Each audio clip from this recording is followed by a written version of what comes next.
Welcome to Actual Spinster. My name is Anna Marie, and today I'm just going to talk about the books that I've read recently. I think it's sort of like a October-November wrap-up, basically. Yeah. So the first thing I read was The Swarm by Dahlia Nace, which is a sort of like poetry novel kind of thing. It's very beautiful. It's sort of about like diasporous Judaism. I actually read this in September. It's also got some really lovely kind of images and ideas of like Judeo-Islamic comradeship. It's very sort of weighted in like Eastern and Central, I guess, Europe. To be honest, I actually did really want to reread this before I spoke about it, / just because I want to reread it again. I would really recommend it. I do think it's lovely.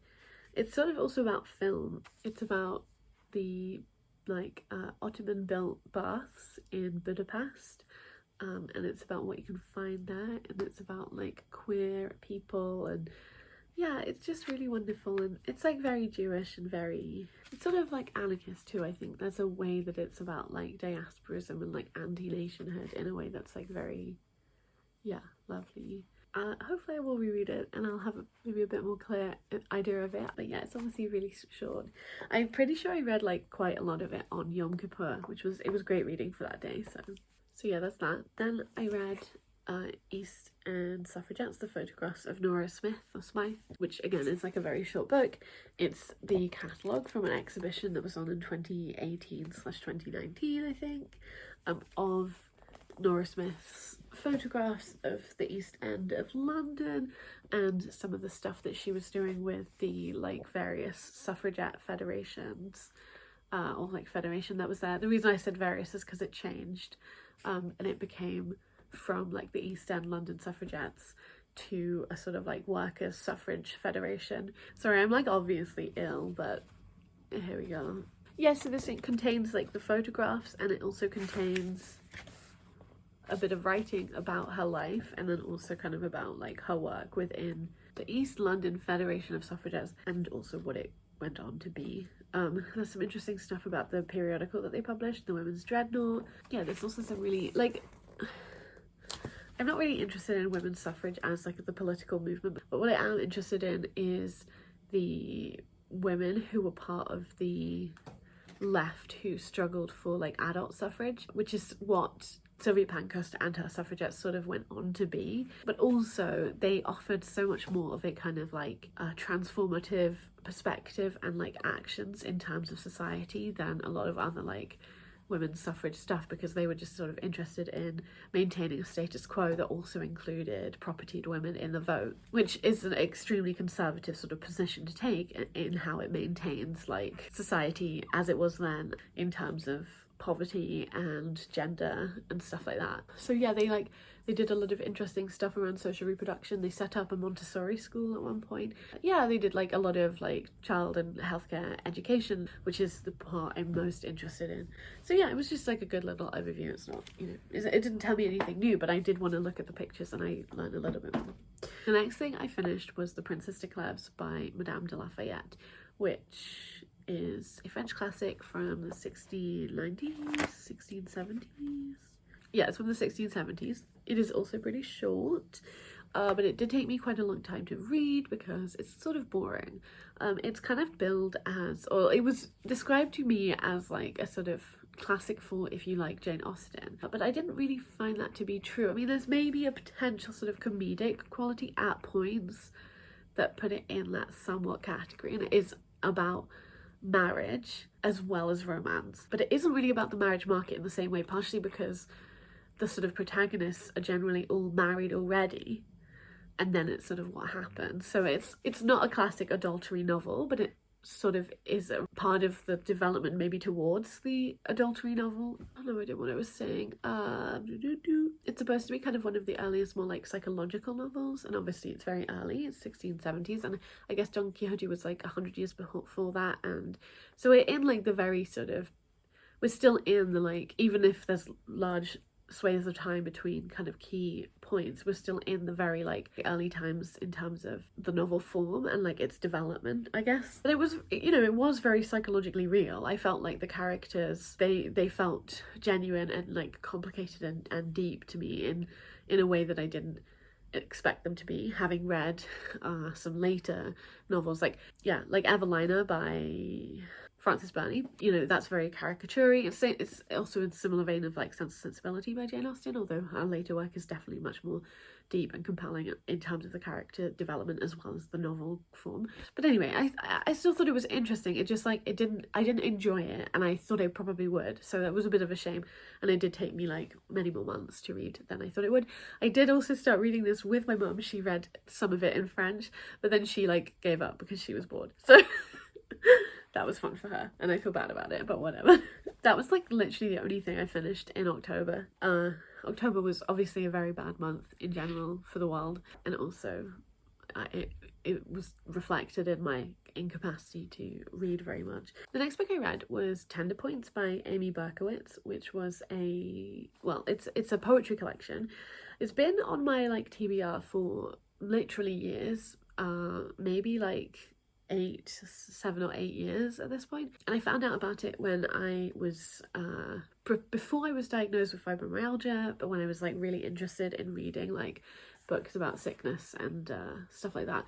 And this is about fibromyalgia, and luckily for me, my like the faculty where I work in often has, you know, people like do a sort of swap where they put their books that they no longer want, and then people take them and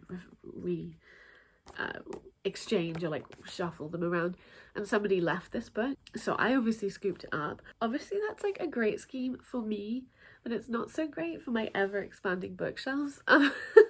Yeah, like it's good. This is sort of in the category of things that like I think I probably would have loved if I read them years ago when I put them on my TBR. It was interesting to read now with a fibromyalgia diagnosis, and I guess just like a lot more personal understanding of myself, and of the way that I created and create narratives around pain. This is also very much about sexual violence and the links between fibromyalgia and sexual violence, which is pretty intense to read, but is obviously part of it. I think there's quite like large percentage of people who have fibromyalgia also experienced abuse / sexual abuse. I'm not entirely sure about the figures, and I don't want to look it up myself. And also some of it might be slightly out of date because this was written a couple of years ago now. But yeah, it's prose poetry, you know, it just looks like that. And I thought some of it was okay and some of it was interesting. But like I said, this is exactly the kind of book that I sort of used to really want to read, and now it doesn't do as much for me anymore. Maybe just also because I've sort of accepted the level of pain I experience. I don't know, even if I still sometimes am like extremely frustrated and angry about it, and then also still trying to access healthcare, which I still deserve, even if I have an uncurable disease. So yeah, interesting, but not amazing. The next book I read was, I listened to the audiobook of The Fellowship of the Ring by J.R.R. Tolkien. I read this many years ago. I remember reading this really vividly on the bus going to school many years ago. Like reading like a little chunk of it and looking up, and like we hadn't moved a tool or something, like so it was like traffic. So yeah, I really wanted to reread it. I also was obviously looking for things that were like comforting and just like also kind of easy to read / listen to, and that was exactly what this is. I enjoyed it so much. I think it's so funny that I love it so much when there's like 3 women, maybe 4 women. One of them is like a wife who makes dinner and you know, yeah, the other, like,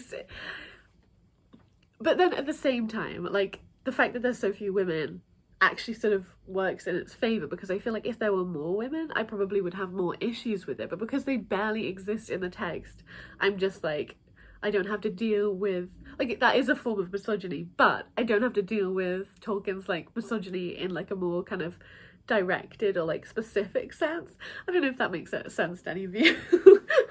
But yeah, it's a great story. I love Ugh, I love them all. I personally got into Lord of the Rings via the films. I'm pretty sure I saw the films before I read the book. They were never sort of suggested as something I would like, you know, like the books. Like there was just something very like boy about them, and like in a way that felt like it shut me out a lot. So it was only after I watched the films with people, and I loved the films a lot, that I wanted to read them. I think that's the right. But I actually have only read, or had only read, the first book, The Fellowship of the Ring, and I didn't read any more of them. I don't remember if there was a specific reason why, or if I just like didn't. I feel like I didn't enjoy the reading experience that much of reading Lord of the Rings, so maybe I was just kind of like, well, I prefer the films, so I guess I'm just gonna keep reading the film. I mean, watching the films. And I do actually regularly rewatch the films, like maybe at least once a year I rewatch the films, but not since I was that young, like that's more of a recent occurrence. But the fact that I know the films really well does mean that I was reading the book with the film in mind. But honestly, that didn't like dull my enjoyment of it. I just really enjoyed it. So I enjoyed both, and like I really like it. And yeah, we'll come back round to the Lord of the Rings in a little bit. So the next book I read / finished was After Sappho by Selby Wynne Schwartz. This is a book I have been reading for a really long time, and I just was finally kind of like, I really need to get more books off my currently reading list. It's quite easy to read. It's written in little sections, as opposed to like a big chunk of text. It's kind of like quasi-academic. It's sort of like it's like a biography of many women at turn of the century, like in turn of the century Europe. So I guess the good things about it is that I feel like I learned a lot about Italy in the sort of 1860s onwards in a way that I haven't learned before, especially through the experience and treatment of women. But yeah, so basically, I don't know, it's sort of like, it's queer history, it's playing around with this sort of like collective voice and the experiences of women. It's also playing around with this idea that like women became like sort of new beings at the turn of the century, I would say, both socially and legally. And then also thinking about that as like a really queer thing. I mean, a lot of it was led by queer women. This idea of like newness, a new being, a new personhood, a new literary form, a new way of communicating, a new way of being legally recognised or unrecognised. Those are all sort of like impacted or like, sort of designed with the outline of like a queer woman in some way. I think the problem is, I think you can tell that like Selby Wynne Schwartz has done the reading, and I looked up her bibliography list, and it's a really great bibliography. It's got really interesting stuff, and like this book should be like something I really love because it's like my era. It's about a lot of the women that I'm interested in, or like have been interested in, you know, like modernism, modernists. It's on the back, it's a Sarah Bernhardt. I've never said that out loud. Is that how you say her last name? Colette, Eleanora Ducey, Lena Paletti, who I'd never learned about before, Josephine Baker, Virginia Woolf, Romaine Brooks, Natalie Clifford Barney's mentioned in this. Just like a lot of people that I have come across, and then a few that I haven't, which was the interesting part. But I just sort of feel like because it can't actually let go of people like Virginia Woolf, it just doesn't do what it's trying to do properly. Like it ultimately kind of flounders into a kind of like middle class sensibility or like a middle class history in a way that I don't think it needs to.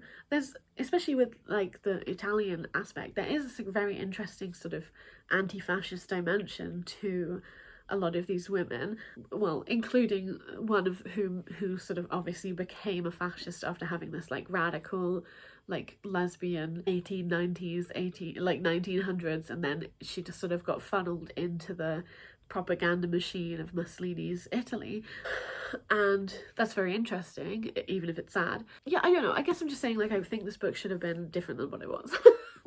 I just feel like this is just in some way it's just like a collection of facts, and then in some way it's a little bit playful, but it never actually does anything new. Yeah, I don't know, does that make sense?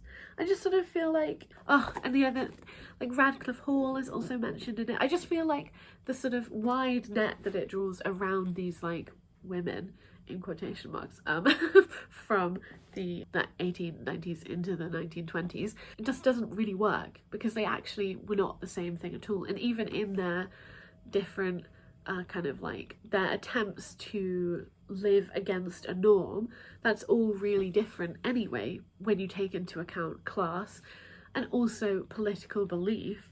I mean, Joan/Radcliffe Hall, like, I feel like she shouldn't really be included in, like, I mean, she was a conservative, and same with Romaine Bookes. I mean, these women had political legacies and commitments that mean that when you just like include them in a history of like radical queer women, it questions, and you don't deal with that specifically or in a way that's like meaningful or like complicated or sophisticated. You're just kind of being like, you're just tokenizing them into a position that they actually didn't like to be in anyway. Does that make sense? Anyway, I mean, it sounds like I didn't like it more. Like, I did like it, I just thought it was like okay, which isn't really what I wanted. I wanted it to be great. So anyway, then I returned to reading Lord of the Rings. So I read The Two Towers on audiobook again, and this one I hadn't read before because, like I said, I only read the first book in the series when I was younger. So that was interesting to kind of like find out about what exactly the book is like versus what the film is like. Is that what I mean? Yeah. And yeah, I really enjoyed this too. I think I enjoyed it slightly less than The Fellowship, but it's a great book also. I love Samwise Gamgee. I do think that like in the books, like some of the like weird class stuff between Frodo and Sam comes out even more, but at the same time it's so gay. Like, they're so gay, they're in love with each other, you know. And yeah, so I was listening to the Andy Serkis read audiobooks, and he obviously he voiced Gollum / was Gollum in the films. So when he does voice Gollum, it's really like Gollum. You know, you're like, oh. And there is a lot of Gollum in the second book. So yeah, I'm not sure. I sort of wanted a little bit of a break after reading two fairly close together. But I mean, hopefully I'll read The Return of the King maybe sometime early next year, potentially. I'm definitely having kind of like a fantasy moment, I feel like. Then the last book I read in November was this book, Interviews with Radical Palestinian Women, edited by Shoal Collective. I spoke about this a little bit in a video that I made with my friend Vicky on revolutionary feminist struggle. I hadn't finished it then, I'd only read maybe 4 out of the 10 interviews, but I already knew it was a fantastic book. And I definitely just recommend this like wholesale to anybody. Yeah, so basically there's 9 or 10 interviews with radical Palestinian women. They're all kind of living in different ways. Like, some of them are living in the UK, having been brought up in Gaza, for example. Some of them are, you know, people who are living in the West Bank. Some are living in, I think there's somebody who lives in Jerusalem, but I can't remember. And, you know, in various refugee camps, and then also people who deal with, well, they all deal with settler violence, but obviously if you live in the West Bank with the the illegal settlement encroachments, that's like a major part of your life if you live in the West Bank, right? But it like, obviously it's talking to women specifically, and I think that's really great. It kind of like foregrounds women's role in resistance, women's commitment to resistance, and also their like political radicalism and their like strength. And it's really wonderful, and it's also very obviously sad and difficult to read. In a way, I feel like there were themes that sort of came up about this, but it's also, people have their own distinct experiences. You know, one thing that I did think was really interesting was there was discussion about like being trained to use a camera to film settler violence, including IDF-led and or allowed violence, and what that did to that violence, whether it like decreased it or whatever, or it made you a target. Yeah, so there's like one woman who I'm thinking of who like she filmed stuff, and her husband filmed something which later was then used as evidence to negate what the IDF said about the incident and stuff like that. Yeah, I mean, it's very, I really hope that all of the women involved in this are okay. You know, in that sense, it's just really hard to read because this was published in 2021 and it has interviews from 2018 to 2021, I think. And you know, obviously things have gotten worse, and since October the 7th, like obviously there's been this just like sort of incomprehensible bombardment of Gaza, and then also further restrictions and settler violence and like mass incarceration of people in the West Bank and in Jerusalem, and it's very sobering. And I think a lot of the women in this, I am gonna cry, sorry. I think a lot of the women in this bring a kind of like sober perspective to what's happening, whilst also demonstrating their resilience and their hope. And you know, it feels like an honor to have been able to read this and to like witness them in some capacity, and yeah, and there is hope. And you know, I think we have to have hope that's measured, in the sense that we can't just say, oh, it's going to be okay. We have to talk about how bad it is, and we have to try to connect with people in their pain. Yeah, I feel like I'm being so inarticulate.